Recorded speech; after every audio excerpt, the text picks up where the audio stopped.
With Summer League upon us and fans having a chance to watch all their favorite prospects take an NBA court for the first time, the conversation around potential and the future of this year's highly touted class has of course revitalized one of the community's favorite topics, draft busts. And as I've stated before, whenever the topic of draft busts and the tragedy of unfulfilled potential comes up, it's always the same talking points of how bad a certain guy was and what he could have been. And while these are all valid talking points, the fact of the matter is that this quickly gets repetitive and ignores most, if not all, of the nuance in the careers of these players. And for as much fun as it is to slander the underachievers, so much more can be gained by looking at the best stretches of their careers to see where they ranked in the league, what factors played into their success, and most importantly, get a glimpse of what the league would have been like had everything worked out for them. You all asked and I listened.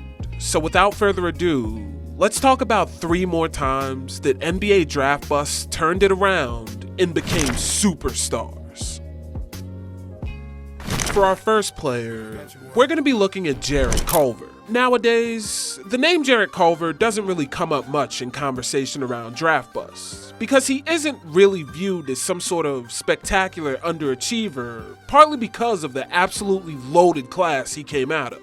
However, if I were to transfer you back to 2019, it wouldn't be unreasonable to say that Culver had the most momentum entering the draft out of any prospect. To explain, Culver's presence on an NBA draft board of any sort was already a miracle, as the 3-star forward finished his unassuming freshman year of college in 2018 with no inkling that he was capable of carrying the offensive load of any college ball team, let alone a good one. But throughout his sophomore season in 2018-19, he was the star on a Texas Tech team that secured their first ever NCAA championship appearance on the back of his play. The 6'6" wing would average a team best 18.5 points and 6.4 rebounds to go along with 1.5 steals on a solid 46.1% from the field, but an underwhelming 30.4% from 3 on 4.2 attempts a game. These numbers are impressive on their own, but Culver would really make a name for himself during the tournament,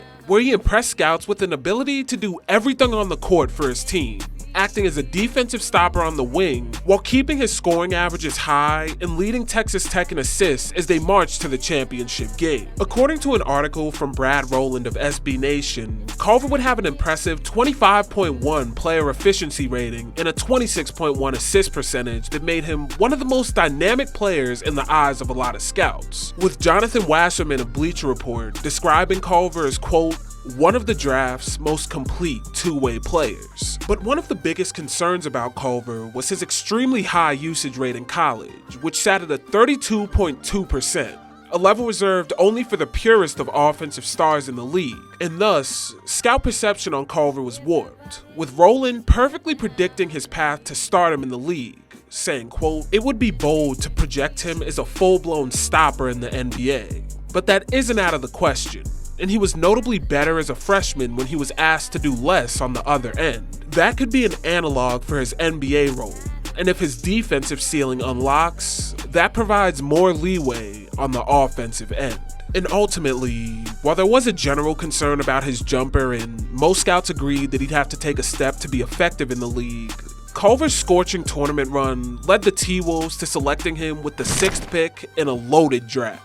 But as we all know, Culver would flame out before he ever caught any momentum, with a combination of injuries and frankly underwhelming play coming together to have him out of the NBA by 2023. Funny enough though, what a lot of people don't know is that back in the middle of his rookie season, Culver would put together some consistent offense with an elite defensive stretch to flash superstar potential. To begin his rookie year, Culver had been extremely unimpressive, only averaging 7.9 points and 3.2 rebounds on an abysmal 36.1% from the field and an even worse 24.5% from 3, completely failing to adapt to the smaller role his scouting report had anticipated he'd thrive in. However, entering a December 28th matchup against the Nets, Minnesota's roster had been decimated, with 4 players out to injury and Andrew Wiggins out for personal reasons, leaving a massive scoring void the Wolves needed to be filled. And sensing Minnesota's desperation, Culver would step up to the plate and kick off the best stretch of his career. Because after scoring a season-high 21 points to go along with 3 steals in a major overtime win over Brooklyn, over the next 11 games, he'd boost his averages to 15.9 points, 5.3 rebounds, and 1.4 steals on 45.8% from the field and 32.1% from 3. Through these games, while his offensive shooting splits were middling at best, with his 51.4% effective field goal percentage only placing him in the 51st percentile and his 59.2% shooting at the rim only placing him in the 54th percentile, his boosted production was ultimately a sign of increased aggression and forced production for a team that needed it at the time.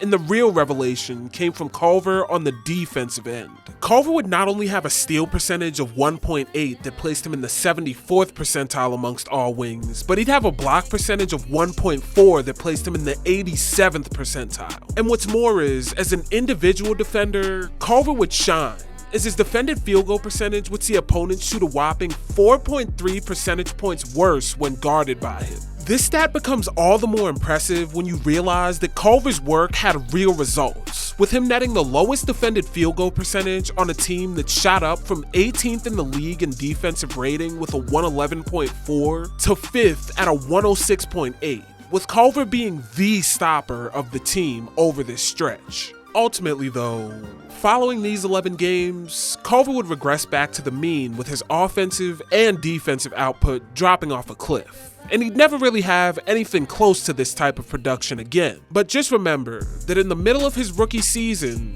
Jarrett Culver looked like one of the best wing stoppers the league had to offer. But this brings us to our second player on the list, Kris Dunn. Dunn is yet another player who's mostly managed to avoid being included in the broader draft time bust discourse simply because his draft class was a minefield, filled with picks that have aged both wonderfully and terribly. But when it comes to Kris Dunn, his downfall was purely a case on banking on what he could be rather than what we knew he was. To explain, the 2016 draft, much like 2019, had its top talent secured, with Ben Simmons and Brandon Ingram occupying the top 2 spots. But from pick 3 onwards, there was a real debate among scouts about who the best available player was, and more than a few felt that Kris Dunn was the guy.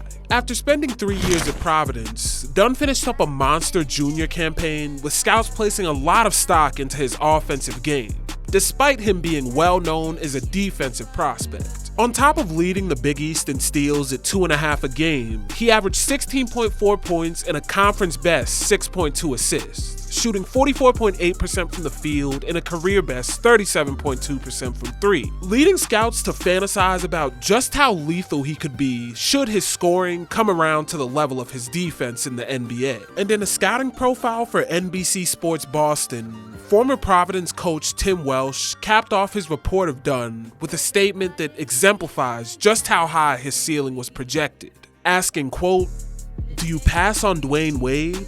Could he be Dwayne Wade? Possibly." And it was these unfathomably high expectations that led the Minnesota Timberwolves to take Dunn with the 5th pick, hoping that the instant impact rookie would allow them to move off of Ricky Rubio into a newer, more athletic era of basketball. But this of course wouldn't happen, and after an unimpressive rookie year, Minnesota would move Dunn to Chicago, where he'd spend 2 more lackluster seasons before they declined to extend a qualifying offer, effectively forcing him to bounce around the league from team to team on exhibition deals. But where our story begins is in February of 2023, where Dunn, who had been out of the league for almost a year at this point, finally earned an opportunity with a 10-day contract from the Utah Jazz. Now to clarify, this signing was purely for roster purposes, as Utah had traded away 4 key contributors and found themselves without Colin Sexton essentially for the remainder of the season. So to say that Dunn's signing was a last resort would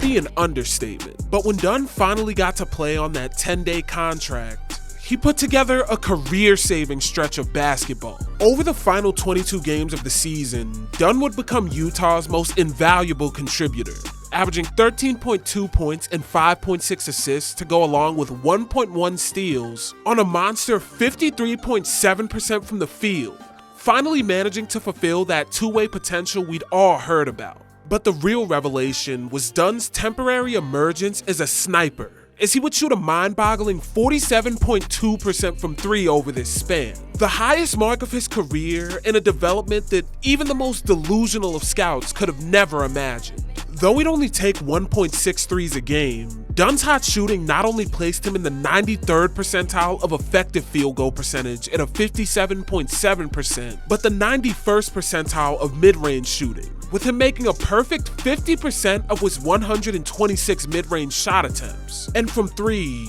he literally ended as the best shooter percentage-wise in the league, with him landing in the 100th percentile of both corner and non-corner threes over this span, knocking down 50% of his non-corner trays and 49% of his total threes excluding heaves. This is perhaps the greatest comeback story of a draft bust that we've ever seen, and it would lead the Jazz to signing him to a long-term deal, effectively giving him a second chance in the NBA. But for our final player, rather than addressing the problems that stunted his NBA career to begin with, this guy saved his career by leaning into his flaws. For our final player, we have Markelle Fultz. The story of Markelle Fultz is probably the most well-known tragic draft tale in modern league history, and because of that, a lot of people rightfully tend to focus more on how poorly things went in the league, and his overall profile as a prospect has more or less been lost. But the funny thing is, the exact thing that Fultz's scouting report predicted would be his biggest weakness in the league would be what saved his career. For context, through his freshman year at Washington, Fultz averaged 23.2 points and 5.9 assists on 47.6% from the field and a scorching 41.3% from 3 on 5 attempts a game. Splits which rightfully earned him the all-around offense moniker in most draft scouting reports. However, with all of his high-powered offensive production, what often gets lost is that he also averaged 1.6 steals and 1.2 blocks over this season, with his large frame at the PG spot and his 6'10 wingspan making his defensive impact just as, if not more intriguing than his offensive capabilities. But as far as weaknesses went for Fultz, there were 2 constants through every scouting report.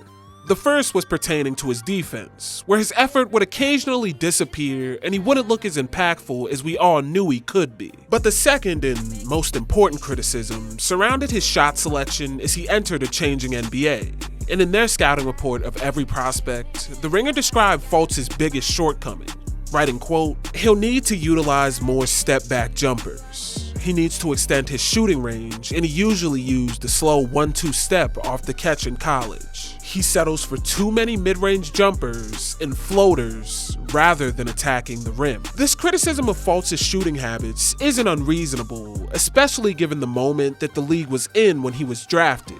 But the criticisms read more like a projection of that James Harden player comp rather than an actual criticism of his game. But regardless, as we all know, he'd still end up being picked first overall by the Sixers before struggling with a shoulder injury that would strip him of his ability to shoot, effectively tossing the James Harden and Gilbert Arenas player comps out the window. But funny enough, Fultz would have a career resurgence built on the backs of his mid-range jumper and defense. It would happen in the 2022-23 season, where Fultz had found himself with the Orlando Magic, with his injury luck being equally as bad as it was with Philly. It's just 8 games into his second season with the team, he'd have a catastrophic ACL tear in January of 2021 that would take him out for a year.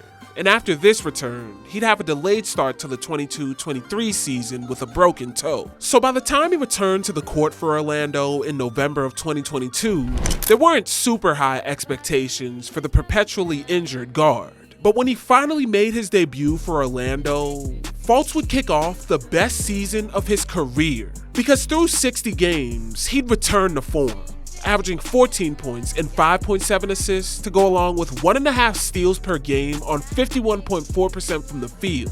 All career highs for the man who'd been written off for years at this point. But the most impressive part would be the manner of Fultz's scoring, is he found himself in the 74th percentile for both total mid-range and short mid-range scores this year, knocking down 46.6% of his total mid-range shots and 48.3% of his short middies. And while this number is great on its own, it becomes all the more impressive when you realize that Fultz was arguably the most prolific mid-range shooter in the league this season, with his 29.8% frequency from the short mid-range and 48.8% frequency on total mid-range shots, placing him in the 88th and 98th percentile respectively, and positioning him as one of the few elite, high-volume, high-efficiency scorers from inside the arc.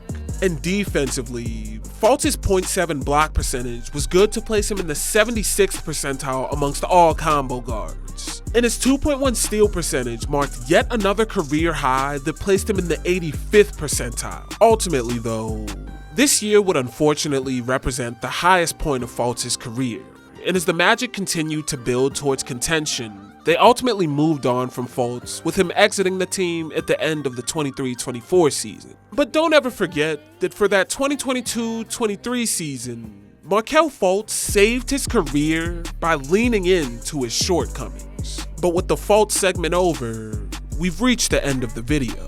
Like I said earlier, there's always going to be draft bust conversations, and they'll always end with talking about how much a player wasn't. But with each and every one of these guys, you can find a brief moment in their career where they managed to fulfill some part of their potential. And rather than focusing on the overall bad of their careers, looking at these positive stretches can add context and hopefully lead to a conversation deeper than X player was bad and it was funny. So the next time you're having a conversation about the NBA draft and the topic of the biggest draft busts come up, just remember that inside each and every draft failure, there was a baller lurking. But with all that being said, that's going to do it for this one. Hopefully you enjoyed, and hopefully I can catch you in the next one.